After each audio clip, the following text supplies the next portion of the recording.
Not exactly the modern temple to Aphrodite that Mykonos has a reputation for. The party island is barely waking up, 2 weeks after the official tourist season was declared open.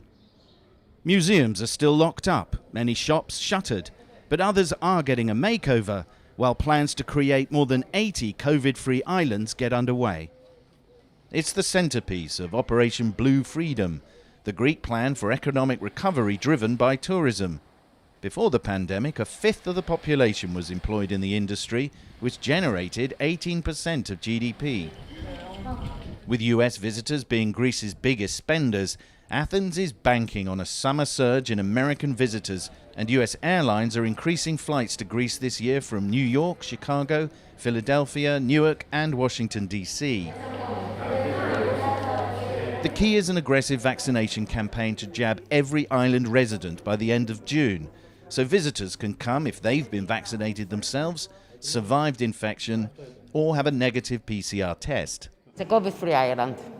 It's a COVID-free island, and we wait all the tourists to arrive in Mykonos to enjoy the beaches, to enjoy the life.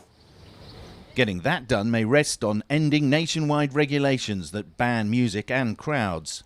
Iraklis Zizimopoulos is a heart doctor. He also owns several Mykonos nightclubs and hotels.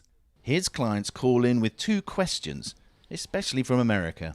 First of all, they ask if we are all vaccinated, and second, if they can really party in the island like they used to. So vaccine party?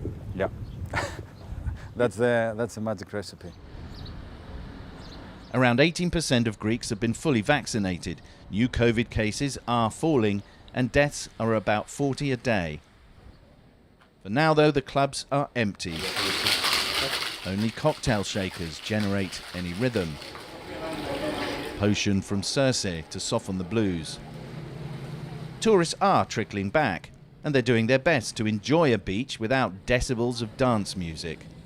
But with more than half the residents' population vaccinated, all eyes are turning to Athens to unleash Dionysus and let the fun begin in July. So not necessarily that the tourists need to feel that safe in order to come and party and feel safe, because, for example, last year people were ready to party. It was hard for us to enforce the rules on them.